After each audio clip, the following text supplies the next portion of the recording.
Elara's world was a shimmering whisper of light and shadow, cradled within the vast, silent dark. Her bunk was a cocoon of recycled air and soft, adaptive fabrics, designed to mimic the gentle sway of an ancient forest hammock. Outside her viewport, a tapestry of stars blazed, not the distant pinpricks seen from a planetary surface, but immense, swirling nebulae and tight clusters of suns, so close they felt like they could be plucked from the velvet sky. Of course, it wasn't a real viewport. It was the ship's primary external display, projecting the unfiltered glory of the void directly into her room. The Yaethelgard was a generational vessel, a behemoth of steel and starlight, on a journey so long it spanned not just lifetimes, but entire eras. Ready for your story, little Stardrift? Her mother's voice was a warm, low hum, a melody Elara knew better than any lullaby. Dr. Aris Thorne, her dark hair streaked with silver that glinted even in the dim light of Elara's room, settled onto the edge of the bunk. Her hands, usually busy with datapads and holographic schematics, were now gentle, smoothing Elara's wild tangle of auburn curls. "Always ready, mother?" Elara murmured, snuggling deeper into her pillow. She could smell the faint scent of ozone and something green, like growing things, that always clung to her mother after a long shift in the ship's botanical domes. "Tonight," Aris began, her gaze drifting towards the star-dusted screen, "we continue the tale of the Stardust." Elara's eyes, the color of deep space with flecks of gold, widened. This was her favorite. Not just a story but a legend. A whispered truth that felt more real than the recycled air she breathed.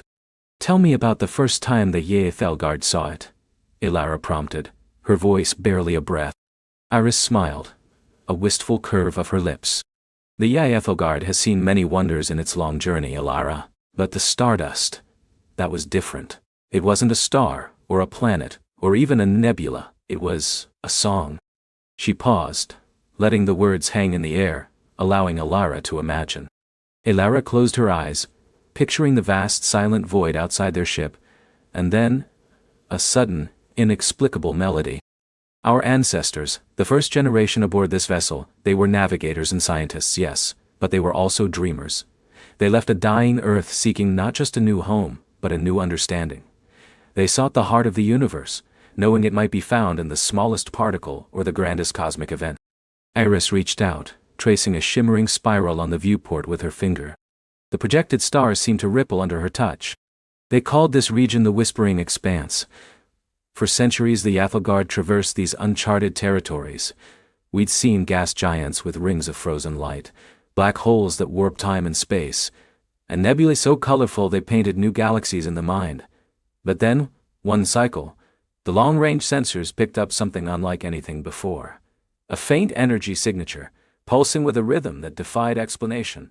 It wasn't radio." "Like a heartbeat?" Elara asked, her voice hushed. "Precisely, little one. Like the universe itself was breathing." The crew, then led by your great-great-grandmother, Captain Lyra Thorne, decided to investigate. They altered course, a monumental decision that set us off our original trajectory by hundreds of light years. But Lyra, she had a feeling. A hunch that this wasn't just another anomaly. Iris's eyes twinkled. As they drew closer, the energy signature grew stronger, and then, through the main observation domes they saw it. Not a solid mass, not a liquid, but a cloud of incandescent particles, shimmering with every color imaginable, shifting and flowing like an aurora borealis caught in an eternal dance. It pulsed with light, not reflecting it, but generating it from within. And as they observed, the ship's internal chronometers began to work.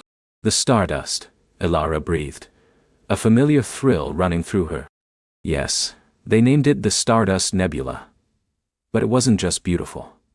As the Yaethelgard drew closer, the particles began to react. They seemed to swirl and coalesce, forming patterns, fleeting images. "Did anyone ever touch it?" Elara asked, a question she asked every time, hoping for a different answer. Iris's smile softened, tinged with a familiar sadness. "No, my love. The Stardust was too volatile, too powerful. Our shields could barely withstand the energy fluctuations. Any direct contact would have been catastrophic. But the scientists, they managed to collect samples. Tiny microscopic motes, carefully captured by specialized drones that barely survived the journey back to the ship. What did they find? They found nothing and everything, Iris mused. The motes were unlike any matter known. They had no stable atomic structure, no conventional mass. They were pure energy, somehow contained, yet constantly radiating. They glowed even in the darkest void of the lab, a soft, persistent light. And when examined under the most powerful microscopes, they seemed to contain information. Not digital data, but something far more complex.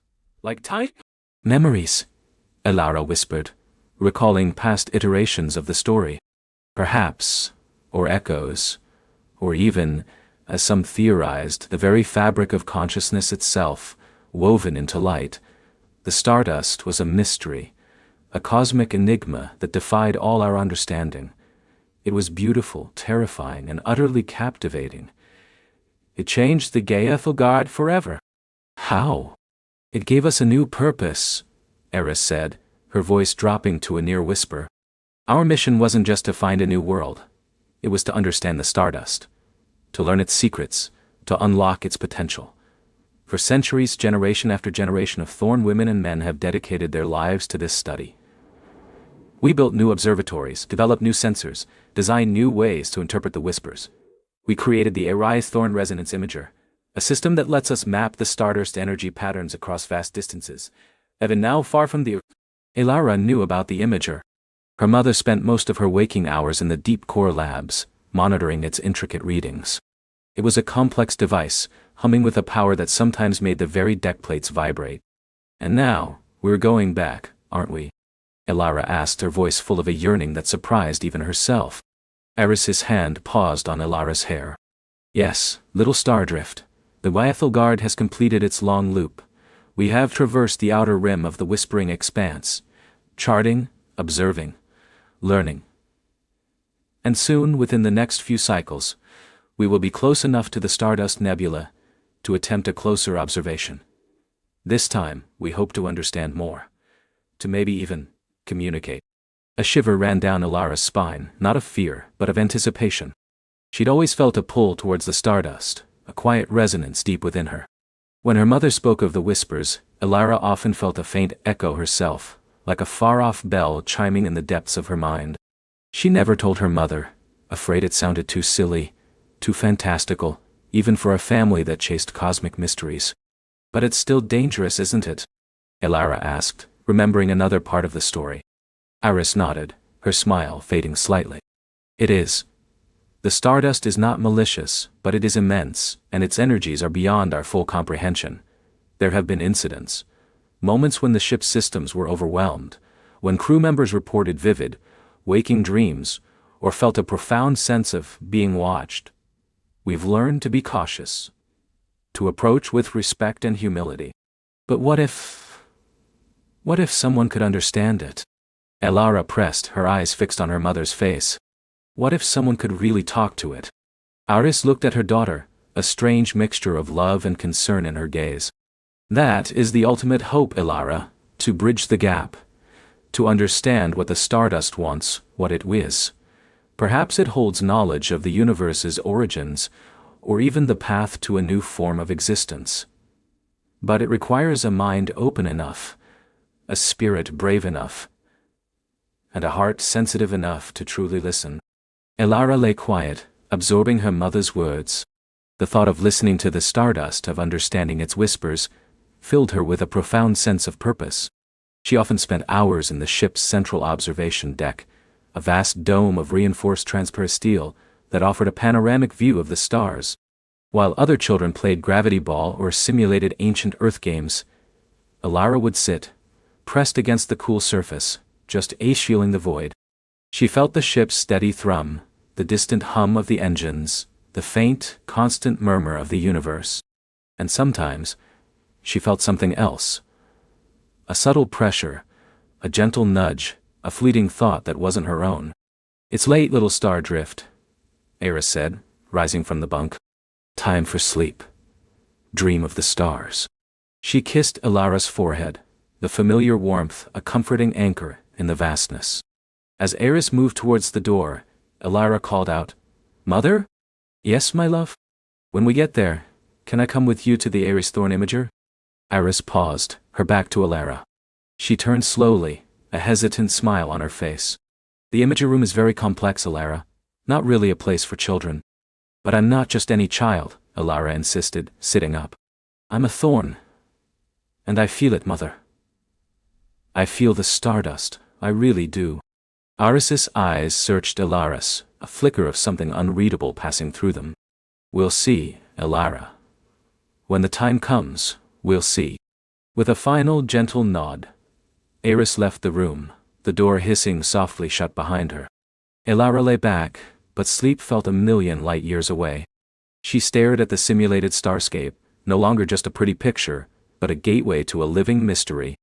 The thought of the stardust, pulsing with ancient knowledge, filled her with an almost unbearable longing.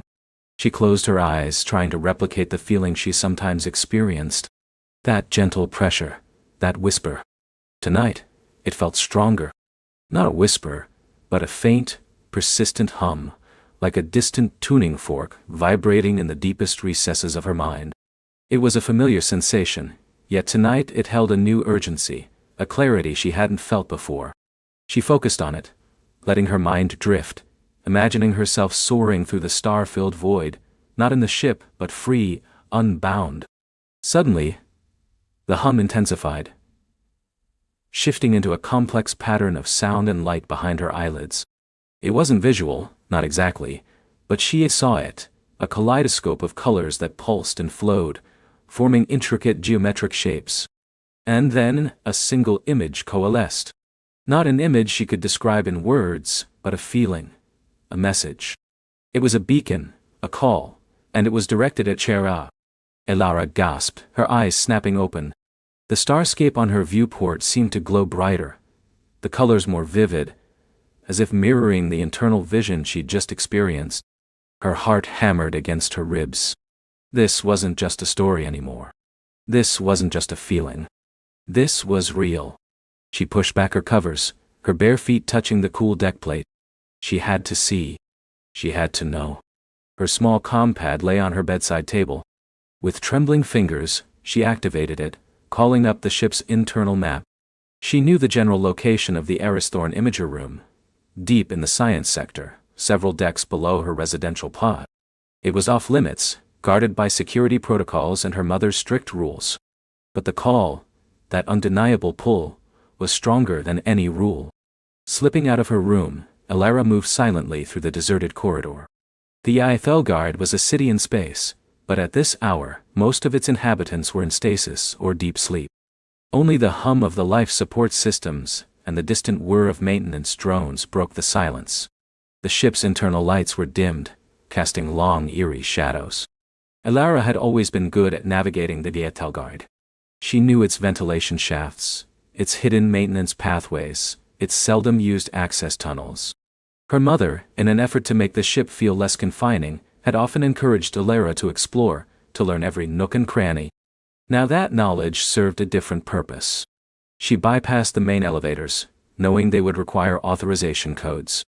Instead, she found a service hatch, barely wide enough for her small frame, leading to a maintenance shaft.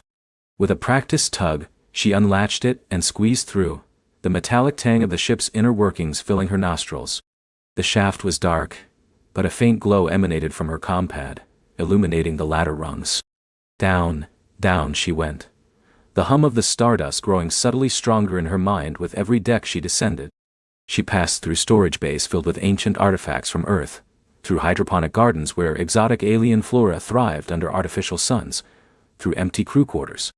The ship felt vast and lonely, but Elara felt a strange sense of companionship, as if the stardust was guiding her. Finally she reached the science sector. Here, the hum intensified, becoming a low thrum that vibrated through her bones. The doors were thicker, more secure, with glowing keypads and scanning ports. But Elara knew a way. She remembered her mother once showing her a forgotten service conduit, used for emergency repairs, tucked away behind a holographic display of stellar charts. She found it, a small, almost invisible panel. With a grunt she pried it open, revealing a narrow passage. It was dusty and smelled of old wiring, but it led directly into the heart of the science labs. She squeezed through, her heart pounding with a mixture of fear and exhilaration. She emerged into a dimly lit corridor, lined with transparent walls that revealed bustling labs, even at this hour. Scientists, or perhaps their AI counterparts, moved with silent efficiency among glowing consoles and humming machinery. But Elara ignored them, her gaze fixed on the double doors at the end of the corridor, the entrance to the Aristhorn Imager room. Her mother's warnings echoed in her mind. Dangerous. Complex. Not for children. But the call, the silent, beautiful song of the Stardust, was louder. It wasn't just beckoning her. It felt like it was waiting. The doors to the Imager room were sealed, of course. But this wasn't a problem for Elara. She didn't need to go in. She just needed to be in there. She knew there was a small observation gallery, usually used for visiting dignitaries or new recruits, just beyond the main Imager chamber. It had a reinforced viewport looking directly into the core. She located the entrance to the gallery, a smaller, less imposing door. It had a simple access panel. Elara hesitated for a moment. Then, remembering her mother's passcode from a time when she'd been allowed supervised visits to less sensitive areas, she entered it. The light on the panel turned green, and the door slid open with a soft sigh. Elara stepped inside, and the world shifted. The observation gallery was dark, but through the massive viewport, the Imager chamber glowed with an ethereal light. In the center of the chamber, suspended within a shimmering field of energy, was the Aristhorn Imager itself. It was a colossal device, a nexus of crystal spires, intricate circuits, and pulsating energy conduits, all focused on a single point in the air, a small, swirling vortex of light. This was where the Stardust's energy was focused, analyzed, and translated. And in that swirling vortex, Elara saw it. Not just the energy signatures her mother described, but vivid, pulsing motes of light, each one a universe unto itself. They danced, they spun, they pulsed with an internal fire, and they sang. Oh, how they sang! The hum in Elara's mind intensified, no longer a faint echo but a full, rich chorus. It was a symphony of light and sound, of color and emotion. She felt tears prickling at her eyes, overwhelmed by the sheer beauty and power of it. It was like looking into the very soul of the cosmos. She pressed her hands against the cool transparisteel of the viewport, leaning closer, trying to absorb every detail. The stardust motes in the chamber pulsed, and she felt a corresponding thrum deep within her chest. It was as if her own heart was beating in time with the ancient cosmic rhythm. Then, something shifted. One of the larger motes, brighter than the rest, detached itself from the swirling vortex within the Imager. It drifted slowly towards the viewport, directly towards Elara. It shimmered with an intense sapphire blue light, radiating warmth and a profound sense of recognition. Elara didn't move, didn't breathe. She was mesmerized. The mote stopped just on the other side of the reinforced glass, hovering inches from her face. She could almost feel its warmth, its energy. And then, it pulsed. Not just with light, but with a sudden, overwhelming flood of images and sensations directly into her mind. It wasn't a language she understood, but a torrent of pure experience. She saw stars being born and dying, planets forming and crumbling into dust. She saw vast, ancient civilizations rising and falling, their cities built of light and song. She saw beings of pure energy, drifting through nebulae, communicating not with words, but with shared consciousness. She saw loneliness, joy, sorrow, wisdom, emotions so profound they shook her to her core. And threaded through it all, like a silver string, was a sense of longing, a deep, abiding desire for connection. The mote pulsed again, and the deluge of information intensified. It was too much too fast. Elara felt her mind reel, her senses overloaded. She gasped, stumbling back from the viewport, clutching her head. The beauty was overwhelming, but the sheer volume of millennia of cosmic history was almost unbearable. But even as she recoiled, she heard a single clear thought, not a whisper, not an echo, but a direct address, clear as her mother's voice. "I have been waiting, child of the stars." Oh, Wadi. Elara's eyes snapped open again, tears streaming down her face. The sapphire mote was still there, hovering, pulsing gently, patiently. It was waiting for her. It was talking to her. She looked around the empty observation gallery, then back at the mote. No one else was here. No one else could hear.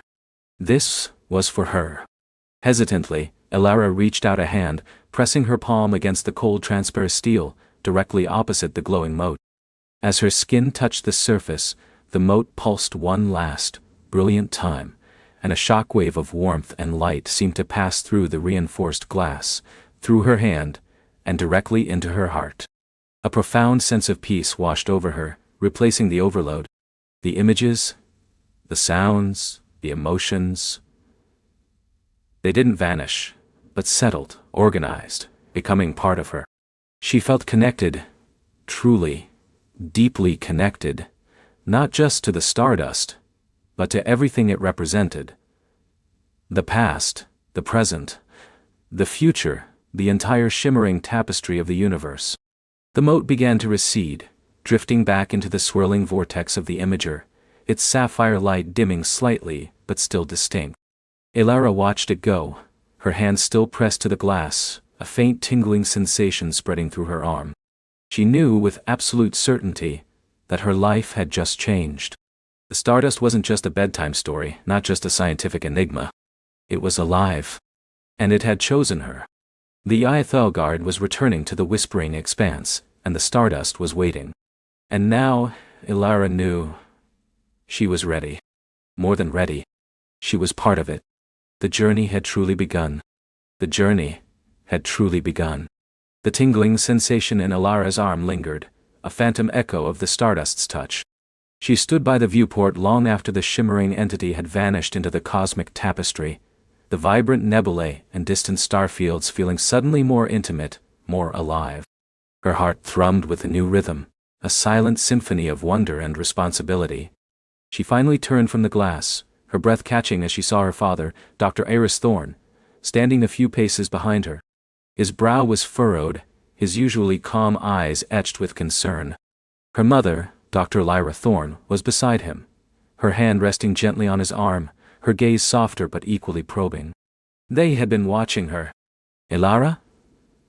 Are you all right?" her father asked, his voice low, a careful probe into her quiet intensity. She looked at them, her parents, brilliant xenolinguists and astrophysicists, who had dedicated their lives to understanding the universe, yet never quite expected the universe to reach back and choose their daughter. How could she explain? "Kit spoke to me. It chose me. It's alive. I think so, Papa," she began, her voice a little shaky. The Stardust, it wasn't just observing, it communicated with me. Her parents exchanged a look, a familiar silent dialogue passing between them. Her father, ever the pragmatist, stepped closer. "Communicated? How sweetling, did it send a signal? A frequency we missed?"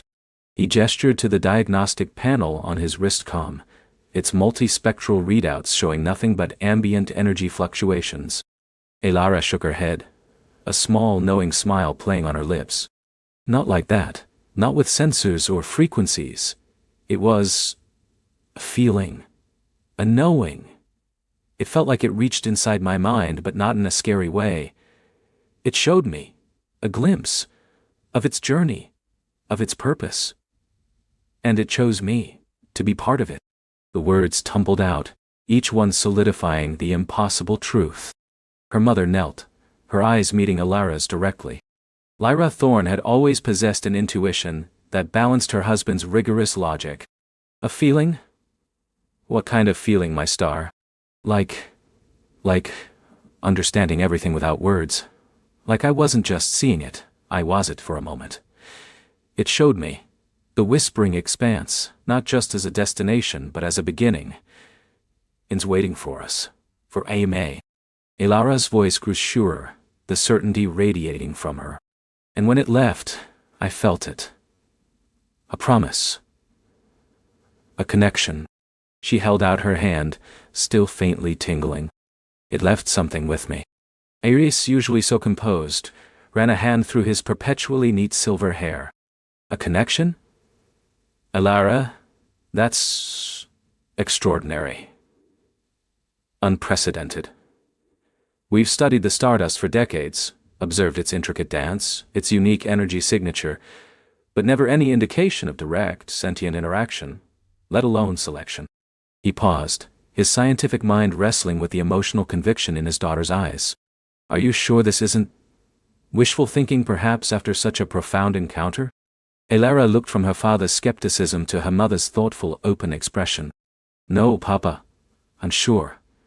It's like a secret, beautiful language only I can hear. And I know it's real. Lyra placed a hand on Elara's shoulder, her touch warm and reassuring. Her biometrics were elevated during the interaction, Iris, and the unique cerebral activity we recorded. It was unlike anything we've ever seen.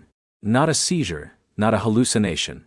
It was a directed, complex neural event. She turned back to Elara. Can you describe what it showed you, Elara? What was this glimpse of its journey, its purpose? Elara closed her eyes, trying to recall the fleeting, overwhelming surge of information.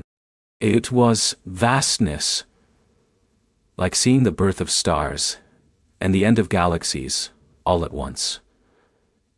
And a sense of searching, of gathering.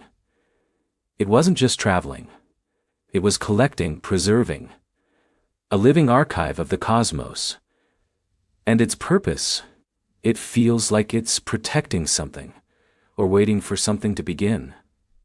Her parents exchanged another look, this one less skeptical, more awestruck. The implications were staggering. A sentient, mobile, cosmic archive. A guardian. And it had chosen their daughter. We need to document this, Elara, Iris said, his scientific rigor returning, but now tinged with a new urgency. Every detail. We need to understand what happened to you, how this connection works. It could be the most significant first contact in galactic history. Lyra squeezed Elara's hand. But first, we listen to Elara. This isn't just about data, Iris. It's about a bond. And we need to nurture it. Over the next few days of their return journey, the Yathogard hummed with a renewed sense of purpose. The ship, usually a quiet sanctuary of research, felt charged with anticipation. Elara meticulously recounted every detail of her experience, her parents recording and cross-referencing, their earlier skepticism giving way to profound wonder. They ran gentle, non-invasive scans on Elara, monitoring her neural pathways, her energy readings. They found subtle but significant changes, increased synaptic activity in areas associated with intuition and pattern recognition, a faint, almost imperceptible energetic resonance around her, mirroring the Stardust's unique signature. But the most profound changes were internal. Elara found herself seeing the universe differently. The star charts displayed on the ship's panoramic screens no longer felt like abstract maps but like a living, breathing network. She would gaze out at the swirling nebulae and feel a faint echo of the Stardust's presence, as if a whisper across light years. Sometimes, in the quiet solitude of her sleep chamber, she would experience vivid, immersive dreams. Not just dreams, but shared experiences. She'd find herself drifting through cosmic dust clouds, feeling the gentle currents of stellar winds, witnessing the slow dance of nebulae forming, or the explosive birth of suns. These weren't visions she observed, she watched them for a moment, a fleeting part of the vast intricate tapestry the Stardust carried within itself. One night, she dreamt of an ancient crystalline structure, vast beyond comprehension, pulsing with a deep, resonant light. It was nestled within the heart of a cosmic reef, vibrant with unknown life forms. This structure felt like home to the Stardust, a central nexus.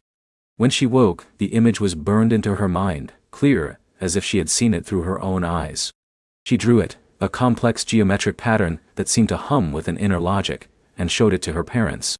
Iris scrutinized the drawing, his holographic display projecting star charts and data alongside it. This pattern, it's reminiscent of some of the energy signatures we've detected from the core of the Whispering Expanse, but far more complex. We always assumed it was a natural phenomenon, a unique stellar nursery. But if this is a structure, it would mean the Expanse isn't just a place of origin for the Stardust, but a destination. A constructed sanctuary. A constructed sanctuary. Lyra traced a finger over Elara's drawing. And you felt it was home. A place of anchoring. So the Stardust is guiding us there, not just to show us its habitat, but to lead you to this anchor point. Elara nodded, a sense of growing anticipation bubbling within her. It felt like a key, like this place unlocks something, and I'm the one who needs to find it. To prepare, Elara immersed herself in every database the Ye Ethelgard carried on: xenolinguistics, energy manipulation, and theoretical astrophysics. She learned about ancient stellar phenomena, the subtle differences between dark matter and dark energy, the speculative theories on conscious cosmic entities. Her parents guided her, teaching her advanced concepts, not as a student, but as an apprentice to a unique and profound connection. They taught her meditation techniques to quiet her mind, to open herself to subtle energies, to distinguish between her own thoughts and the burgeoning whispers from the Stardust. The Yaethelgard itself was a marvel of human ingenuity, a compact but powerful research vessel. Its primary propulsion, a calibrated gravitic drive, allowed for faster-than-light travel without the violent jumps of older warp technology, making the long journey feel less like traversing an abyss, and more like sailing on a calm cosmic sea. Its hull was reinforced with self-repairing metamaterials, and its energy systems were almost entirely regenerative, drawing power from ambient cosmic radiation, an elegant dance between technology and nature. The living quarters were Spartan but comfortable, designed for efficiency on long voyages, with holographic displays that could project anything from a detailed star map to a lush forest scene for a moment of respite. As they drew closer to the whispering expanse, the subtle changes in Elara intensified. She began to sense the Yaethelgard's own energy field, feeling the hum of its gravitic coils, the thrum of its life support systems. It was a faint, almost imperceptible hum, but it was there, like an extension of her own senses. She started to anticipate events before they happened. A minor system malfunction, a shift in the ship's trajectory. It was never anything major, just small, accurate nudges, as if the Stardust was gently honing her awareness, preparing her for the far greater sensory input of the expanse. Finally, after what felt like an eternity of anticipation, the Yaethelgard's sensors pinged with the distinctive energy signatures of the whispering expanse. The ship slowed, transitioning from FTL to sublight speeds, the stars outside stretching into streaks of light before resolving into individual points once more. The view that unfolded before them was breathtaking. The whispering expanse wasn't a dark void, nor a raging nebula. It was a cosmic garden, a vast region of space where nebulae of every conceivable color swirled and intertwined, not violently, but with a gentle, hypnotic grace. Streaks of electric blues, soft lavenders, and vibrant emeralds painted the darkness, illuminating vast fields of shimmering cosmic dust that glittered like countless diamonds. Small, self-luminous organic structures, reminiscent of deep-sea corals but on a celestial scale, dotted the landscape, pulsing with soft bioluminescent light. It truly felt like a living place, a secret garden hidden in the depths of space. "Magnificent," Lyra breathed, her voice a hushed whisper, mirroring the name of the expanse itself. The energy readings, they're off the charts. It's a symphony of exotic particles and dark energy fluctuations. And there, she pointed to a cluster of readings on her console, that matches Elara's drawing, a highly structured energy matrix at the heart of the expanse. It's not natural. "Helm. Initiate cautious approach to coordinates Epsilon 7. Aris commanded, his voice tight with controlled excitement. "Maintain full sensor sweep.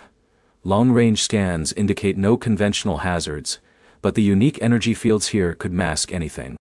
As the Yaethelgard glided deeper into the expanse, Elara felt the Stardust's presence grow stronger, like a rising tide. The tingling in her arm was constant now, a gentle hum beneath her skin. The shared dreams had ceased, replaced by a waking awareness, a subtle pull, a growing warmth in her chest. She stood at the main viewport, her hands pressed against the cool transparent steel, her eyes wide with wonder. The ship navigated through glowing tendrils of nebulae, past asteroid-sized crystalline formations that pulsed with their own internal light. These crystals seemed to hum, and Elara realized she could each feeling their resonance, a faint, pure tone in her mind. It was as if her senses had been amplified, tuned to the very fabric of this alien environment. Then, they saw it. At the very core of the whispering expanse, nestled within a swirling vortex of iridescent gas, lay the structure from Ilara's dreams. It was massive, a colossal network of shimmering translucent crystalline spires that interlocked and intertwined, forming an intricate geometric lattice. It wasn't built like any human structure, nor any known alien architecture. It seemed to grow organically, yet with a precision that spoke of profound intelligence. Light flowed through its crystalline veins, illuminating the surrounding gas clouds in an ethereal dance. At its very heart, a sphere of pure vibrant light pulsed with an ancient powerful rhythm. This was the anchor. This was home. "My stars," Iris whispered, utterly captivated. "It's beyond anything we could have imagined. This must be the Stardust's nexus, its origin point, or its destination." As the IFO guarding approached the edge of the crystalline structure, the ship's lights dimmed, as if in deference to the immense natural light emanating from the nexus. The Stardust itself began to appear, not as a single entity, but as countless shimmering motes of light, emerging from the heart of the structure. They drifted out, like a river of stars, surrounding the Biathelgard in a silent, dazzling embrace. Ilara felt the warmth in her chest intensify, spreading through her entire being. The tingling in her arm became a gentle pressure, then a profound sense of recognition. The Stardust was here, and it was greeting her. The motes of light coalesced before the viewport, forming a larger, more defined shape, still shifting and ethereal, but now with a clear focal point. It was like seeing her own reflection in a shimmering cosmic mirror. But it wasn't a reflection. It was a direct, profound connection. This time, the communication wasn't just a glimpse. It was an immersion. Ilara felt herself drawn into the core of the Stardust's consciousness. She wasn't just seeing, she was experiencing. She was the vastness of space, the intricate dance of creation and destruction. She felt the weight of countless eons of collected knowledge, the echoes of vanished civilizations, the nascent stirrings of new ones. The Stardust was indeed a living archive, a cosmic memory bank, but it was more than that. It was a consciousness that transcended time and space, a guardian not just of knowledge, but of balance. It showed her its journey, not just across galaxies but across dimensions, observing, learning, preserving. Its purpose wasn't just to collect, but to safeguard. To ensure that the vital spark of existence, the unique patterns of life and intelligence, were never truly lost, even as stars died and universes expanded. And then, it showed her why it had chosen her. A subtle disharmony, a growing imbalance, a shadow creeping across the fabric of the cosmos. It wasn't a physical threat, not an invading fleet or a destructive weapon. It was something far more insidious, a slow, entropic decay, a fading of the very light of existence, a forgetting. The Stardust, in its vastness, could observe, could preserve, but it could not Jakti in the way this growing shadow required. It needed a conduit, a bridge, someone with the unique blend of nascent cosmic awareness and human will. It needed her. The crystalline structure was not just an anchor, it was a focal point, a nexus of energies that could push back against this encroaching shadow. But it required activation. An interface. A living consciousness that could understand its intricate patterns, channel its immense power, and translate the Stardust's vast ancient wisdom into actionable purpose. The sensation of shared consciousness slowly receded, leaving Ilara breathless. Tears streaming down her face, not of sadness, but of overwhelming understanding. She was still standing by the viewport, but the universe had irrevocably opened up to her. The Stardust, now a single brilliant sphere of light, pulsed gently before her, a silent question, a profound invitation. Her parents were beside her, their faces etched with awe and concern. "Ilara, what did it show you?" Lyra whispered. Ilara turned, her eyes shining with a fierce newfound determination. "It showed me everything. Its purpose. And a threat. Not an enemy, but a fading. A cosmic forgetting. And this place," she gestured to the crystalline nexus, "it's a tool, a way to fight it, but it needs someone to activate it, to be its voice, its hand. She looked at the stardust, then back at her parents, her gaze unwavering. It needs me, and I'm ready. The stardust pulsed, a soft, encouraging glow. The journey had truly begun, and the universe, vast and mysterious, now held a new, profound purpose for Alara Thorne. A purpose that was only just beginning to unfold. Her parents exchanged a look, a silent conversation passing between them that Alara knew well. It was a mix of pride, concern, and an underlying current of fear she rarely saw in their usually unflappable faces. Her mother, Dr. Aris Thorne, a xenolinguist whose mind could untangle the most complex galactic dialects, was the first to speak, her voice softer than usual. Alara. Sweetheart, Aris began, stepping closer. This isn't a game. This is an immense responsibility, the kind that changes the fabric of existence. Her father, Captain Cale Thorne, a star chartographer who navigated nebulae like a stroll through a park, placed a reassuring hand on Aris's shoulder. She knows, Aris. She understands. But are we ready for this, Alara? For what it means for you? His gaze was earnest, searching for any flicker of doubt. Alara met his eyes, then her mother's. I'm not saying it's easy or that I'm not scared a little. But if no one steps up, what then? The cosmic forgetting just erases everything. All the stories, all the laughter, all the stars we've charted. She shivered, imagining a universe devoid of memory, a vast, echoing emptiness. No, I can't let that happen. And the stardust is here, it chose, us. It wouldn't do that if I wasn't meant to try. The stardust shimmered brighter, its gentle pulses seeming to confirm her words. It expanded slightly then contracted, sending out a soft, resonant hum that vibrated through the crystalline floor. The air itself seemed to sing with approval. She speaks with a truth that echoes across time. The stardust communicated, its thoughts flowing directly into their minds. A symphony of light and meaning. The nexus requires a conduit. A conscious mind to navigate its pathways, to interpret its whispers, to project its will. Alara possesses the unique resonance required. A balance of curiosity and compassion, intellect and intuition, found rarely across the cosmic tapestry. Aris knelt, pulling Alara into a tight embrace. My brave girl, she whispered, her voice thick with emotion. We're with you.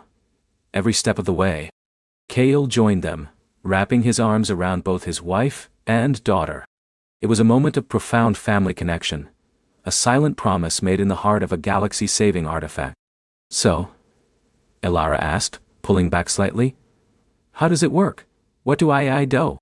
The stardust began to glow with a steady, internal light, illuminating the intricate patterns woven into the crystalline structure of the nexus.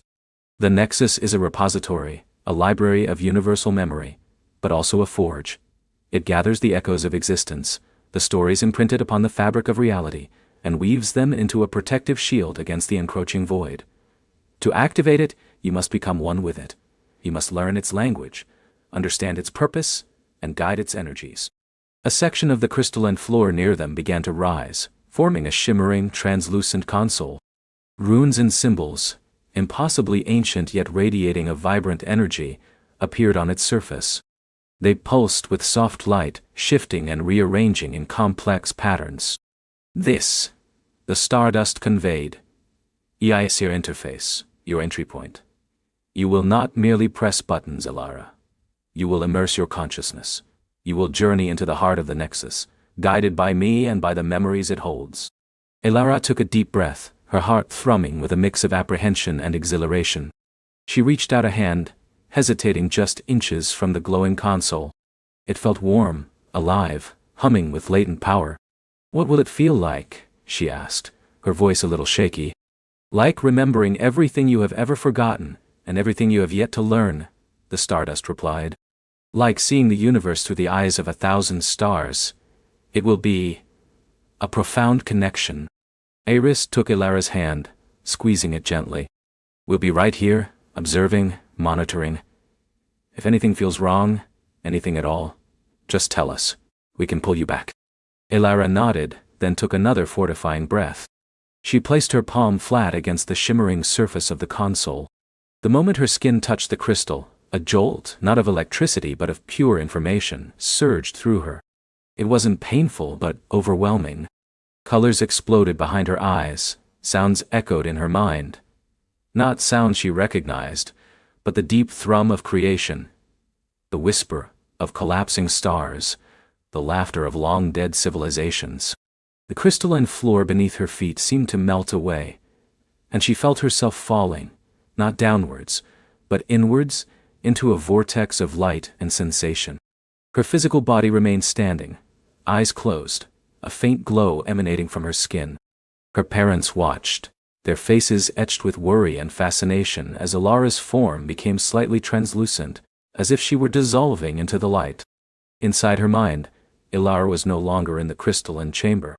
She was adrift in an infinite expanse, a vast, shimmering ocean of data.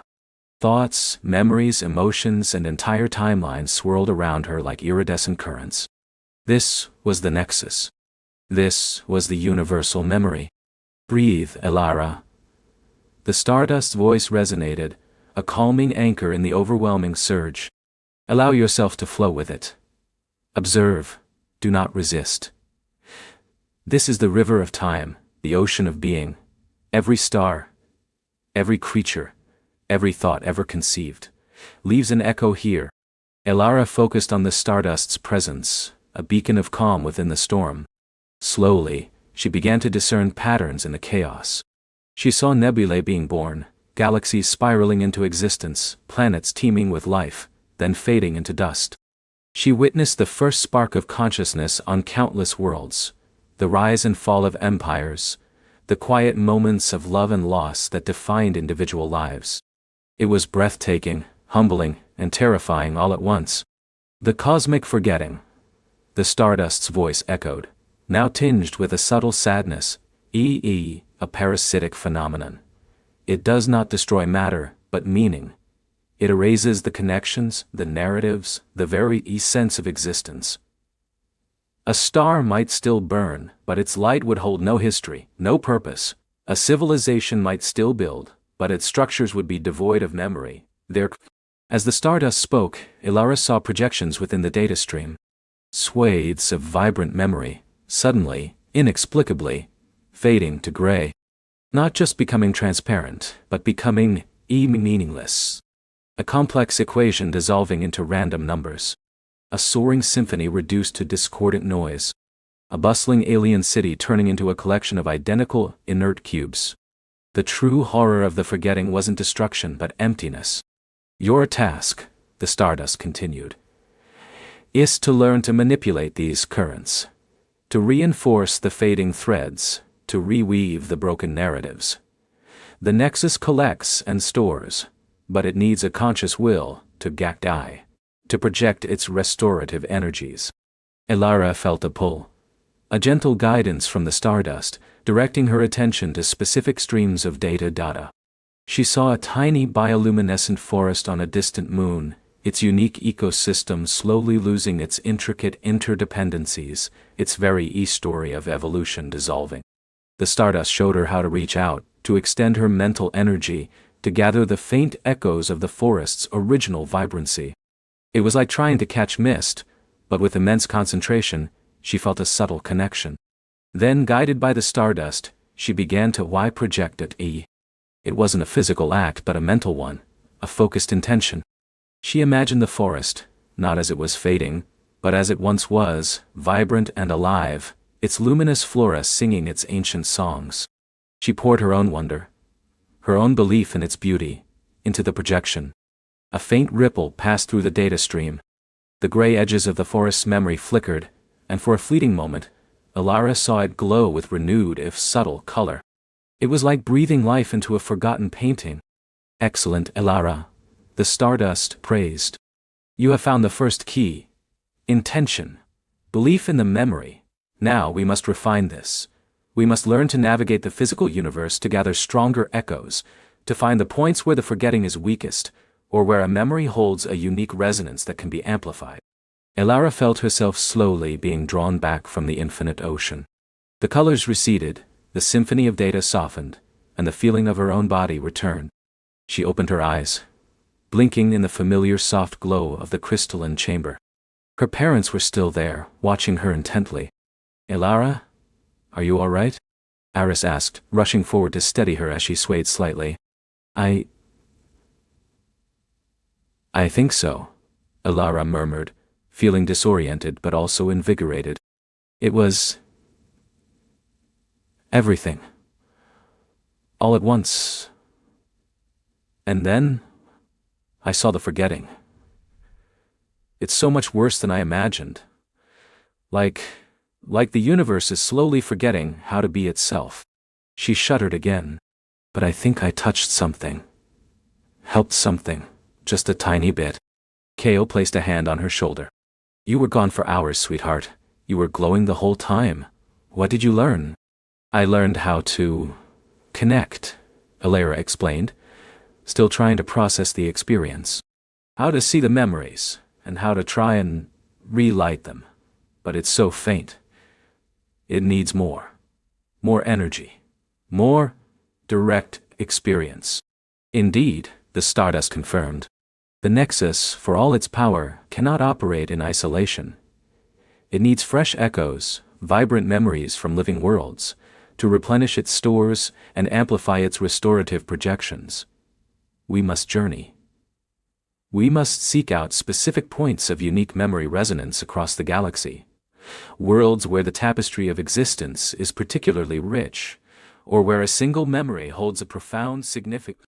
A shimmering holographic star chart materialized above the crystalline console. Thousands of tiny lights, each representing a star system, pulsed and shifted. A few of them, however, glowed with a faint, disturbing grayish hue, like smudges on a masterpiece.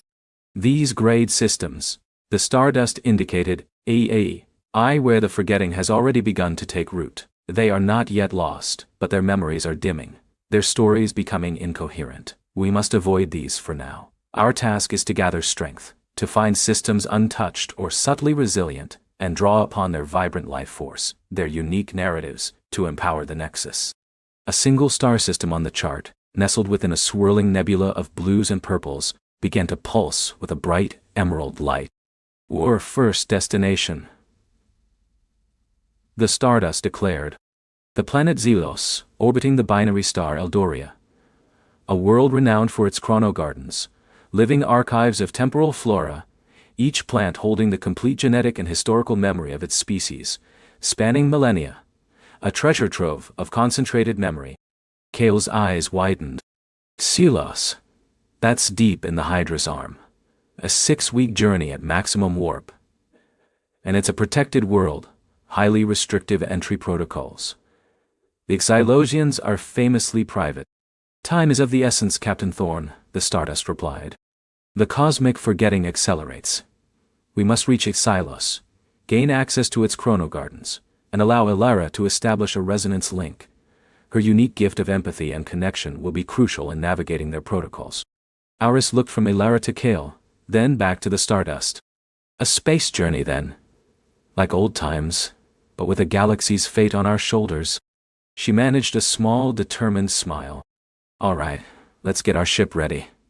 The I-Stellar Whisper still has some long-range jumps left in her." The Thorne family's vessel, the I-Stellar Whisper, was not a warship or a luxury cruiser, but a sturdy, mid-sized research vessel, designed for deep space exploration and scientific survey. Its hull was a sleek, pearlescent white, scarred with the faint marks of asteroid fields and nebulae dust. Inside, it was a home. Comfortable, functional, filled with the scent of recycled air, brewing synth coffee and the faint, nostalgic aroma of Kale's space ration cooking. The Nexus, a compact version of the crystalline structure they had just left, was carefully integrated into the G-Whisper's main lab, secured with energy dampeners and gravitational locks. It pulsed with a soft internal light, a silent promise of the power it held. The Stardust, in its smaller travel form, nestled itself into a dedicated energy conduit connected to the Nexus, its glow a steady companion. Elara moved through the familiar corridors, helping her parents with pre-flight checks. She calibrated the Neva computer, double-checked the atmospheric recyclers, and secured the emergency beacons. Each task, usually mundane, now felt charged with purpose. She still felt the faint echo of the Nexus's overwhelming embrace, the distant whisper of a million forgotten memories. It made her feel both infinitesimally small and incredibly significant. As the I-stellar whisper rumbled to life, its fusion drives humming a deep, resonant song, Kale took the helm. Iris settled into the co-pilot seat, her fingers flying across the comms panel, sending their departure manifest to the orbital authority. Elara strapped herself into the observation chair, a panoramic view of the departing space dock filling the viewport. All systems green, Kale announced, his voice steady. Thrusters online. Grav lifts engaged. Prepare for jump. The stars outside elongated into streaks of pure light, then snapped back into pinpricks as the I-stellar whisper slipped into hyperspace. The familiar, shimmering tunnel of interstellar travel enveloped them, painting the viewport with swirling hues of blue and violet. During the journey, Elara spent hours in the lab, sitting before the smaller Nexus, guided by the Stardust. She practiced her mental connection, learning to filter the torrent of information, to focus on specific threads of memory. The Stardust helped her develop mental shields to prevent sensory overload, and lenses to sharpen her perception within the vast informational ocean. Think of it as learning to read the universe's own storybook, the Stardust instructed, its presence a comforting mental hum. Each world, each creature, each event is a chapter. The forgetting seeks to tear pages out, to scramble the words. You must learn to discern the original text, to mend the tears. Elara found herself drawn to specific historical moments of great creativity, profound love, or immense scientific discovery. She saw ancient civilizations on long-dead planets reaching for the stars, felt the wonder of first contact between disparate species, and even experienced the quiet joy of a child discovering a new flower on a forgotten world. These were the vibrant threads, the strong memories she needed to learn to identify and amplify. One afternoon, while Elara was deep in meditation with the Nexus, a faint alarm chirped on the Yi Whisper's main bridge. Kale and Eris immediately sprang into action. Unidentified energy signature, Kale reported, eyes on the main screen. Fluctuating but odd. Not a ship, not a natural phenomenon. Iris frowned. Readings are chaotic. It's like a hole in reality, Captain. A localized distortion. Elara, sensing the shift in the ship's energy, emerged from the lab, her mind still tingling with residual Nexus energy. What is it? The main viewport, usually a kaleidoscope of hyperspace colors, now showed a shimmering dark patch. It wasn't black, but an absence of light, a place where the colors of hyperspace simply weren't. Around its edges, the hyperspace tunnel seemed to fray, the light threads dissolving into a dull gray. A localized manifestation of the forgetting, the Stardust pulsed, its light dimming slightly with concern. A tear in the narrative fabric. It seeks to consume the very pathway we travel. Can we go around it? Iris asked, adjusting their trajectory. Too fast, Kale grunted, wrestling with the controls. It's expanding rapidly. If we try to veer too sharply, we risk dropping out of hyperspace in an unknown sector, or worse, hitting the distortion itself. The gray edges of the anomaly were closing in. Elara felt a cold dread, a sense of emptiness radiating from it. It wasn't just physical danger, it was an existential threat. The Nexus, Elara said suddenly, her voice firm despite the fear. Can it do something? The Stardust glowed, brighter than before. Yes, but it requires a precise projection, Elara. You must reinforce the memory of why this pathway. The memory of the E Whisper's journey, its purpose, its destination. You must make the reality of our path so strong that the forgetting cannot consume it. Elara rushed back to the lab, her parents watching with a mix of apprehension and hope. She pressed her hands against the Nexus console, closing her eyes, focusing her entire being. She wasn't just seeing the data stream now. She was feeling it. She felt the I-stellar whisper in itself, its sturdy hull, its humming engines, the accumulated history of their family's journeys imprinted upon its very atoms. She felt her parents' determination, their hope. And she felt the purpose of their mission, the urgent need to reach Xylos, to save the memories of the universe. She projected these feelings, these memories, outwards, through the nexus, through the ship itself. She imagined a powerful, shimmering shield of pure narrative, a beacon of HB being against the encroaching void. She focused on the hyperspace tunnel, visualizing it as a vibrant, undeniable thread of existence, weaving its way through the cosmic tapestry. On the bridge, Kale and Aris watched in awe. The dark gray patch in the viewport seemed to hesitate. The fraying edges of the hyperspace tunnel solidified, the vibrant blues and purples returning, pushing back against the encroaching emptiness. A subtle, shimmering aura, almost imperceptible, emanated from the Ye whisper, a protective bubble of light. The anomaly, as if encountering an unexpected resistance, began to shrink, its consuming power momentarily repelled. It pulsed erratically for a few agonizing seconds then, with a final, desperate flicker, winked out of existence, leaving behind only the normal, shimmering flow of hyperspace. Elara slowly removed her hands from the nexus, breathing heavily. She felt drained, but also a profound sense of accomplishment. She had done it. She had pushed back the cosmic forgetting, even if only for a moment, in a small way. Kale let out a relieved breath, slumping slightly in his chair. "Remarkable," he whispered. "Absolutely remarkable, Elara." Iris rushed into the lab, embracing her daughter. "You did it! You saved us! You saved the mission!" Elara leaned into her mother's hug, a triumphant smile on her face, but also a renewed understanding of the immense challenge ahead. "It was just a small one," she said. "A tiny tear. But it felt so empty. So cold." "Each success strengthens you, Elara," the Stardust communicated, its light radiating warmth and pride. "And each encounter reveals the true nature of our adversary. It is not an enemy that seeks to destroy, but one that seeks to erase. Your task is to remember, and to help the universe remember itself." The rest of the journey to Xylos was uneventful, giving Elara more time to practice her Nexus skills. She learned to fine-tune her projections, to distinguish between different types of memories, and to understand how they intertwine to form complex narratives. The Stardust taught her about memory anchors, key events or emotions that held a particular narrative together, and how reinforcing these anchors could strengthen an entire chain of memories.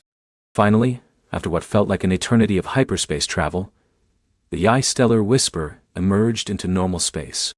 Before them, bathed in the gentle dual light of the binary stars Eldoria Prime and Eldoria Minor, lay Xylos. It was a breathtaking sight. The planet was a vibrant tapestry of greens and blues, but unlike any world Elara had ever seen. Vast, sprawling structures, organic in appearance, seemed to grow out of the planet's surface, reaching towards the sky like colossal, luminous trees. These weren't buildings. They were living architecture, pulsating with a soft internal light. Massive, intricate root systems snaked across continents, connecting these towering structures, forming a vast interwoven network. "The Chrono Gardens," Iris breathed, awe in her voice. "They said Xylos was unique, but this is beyond anything I imagined." As they approached the planetary defense grid, a polite, melodic voice chimed over their comms. "Unidentified vessel, you have entered Xylosian protected space. State your vessel designation, origin, and purpose."